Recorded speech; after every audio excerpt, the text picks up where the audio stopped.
After watching the videos and the lecture from Professor Wish, the main message that I was able to get from the videos and the lecture came back to change.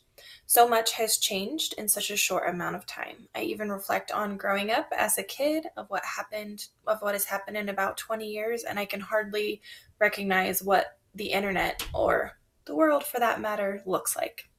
To take that a step further, I can narrow it down to 10 years, 5 years, or even just the past year and see how much of an impact the internet has made on our society and how hard it really is to grasp how much change the internet has had. One thing that really stood out to me from the Wesh lecture was the actual statistics behind the internet, specifically YouTube. I'm a avid YouTube watcher, um, but it's showing 9,000 hours of videos were being uploaded daily, and that does not seem to be slowing down anytime soon. And I can't imagine how much time and effort people are putting into these YouTube videos.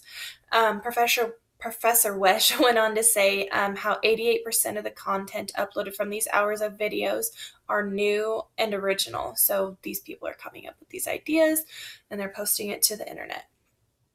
Um, that goes to show how much of an impact the internet is really having on our way of life. Something else to consider is that this number is growing and there's no signs of it stopping.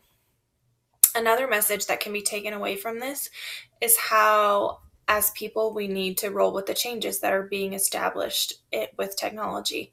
As a teacher, one of the main goals is to engage my students and motivate them to work so they can master the standards, which should help them find success moving forward. So, by mastering these new and creative technologies, as well as staying on top of the internet and the trends that seem to be always changing, I can be a better teacher by finding ways to relate it all to my students. Technology is constantly changing. If you can find a way to make it mean something to your kids, that's a really big deal. And that can be a really awesome tool to have, is the technology, being able to use it in your classroom. The podcast that I listened to was from Cult of Pedagogy, and it was an educational podcast made by Jennifer Gonzalez. She is a teacher that provides all sorts of tips, stories, and interviews to help up-and-coming teachers like me, or even if you're a current teacher. Which I'm also a current teacher, so some of this does kind of relate to my everyday life. I do teach preschool. The thing I like most about her channel is that she is making it real. It's not, sometimes when people think or talk about teaching, it's all, oh, it's sunshine and rainbows, and really it's not that way. And it can be really hard.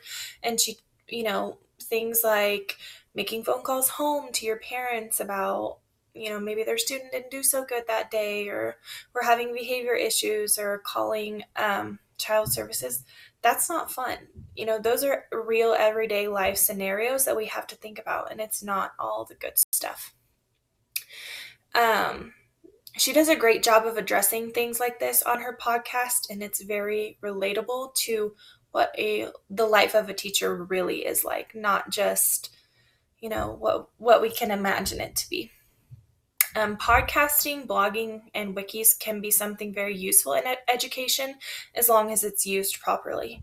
So they can be worked into lessons for research. The students can use these for research. They can create their own account if you want to do some project-based learning. So they can create their own podcast or blogs and things like that.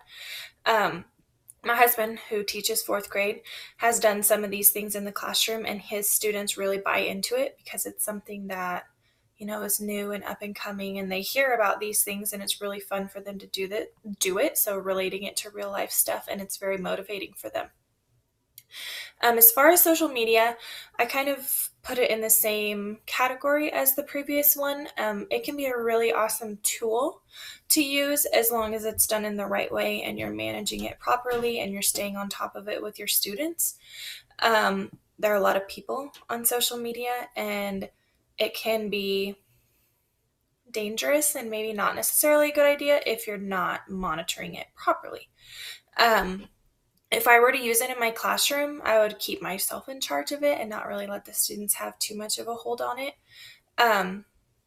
it would be really cool to be able to create like a classroom Twitter account, and you can talk about the upcoming stuff you're going to talk about that week and maybe get your hashtag trending. That would be really cool. So the cloud-based bookmarking tool that I used was Google Bookmarks. I have a Google Chromebook, and I also, use Google Drive and Google Docs every day for my schoolwork as well as for my work.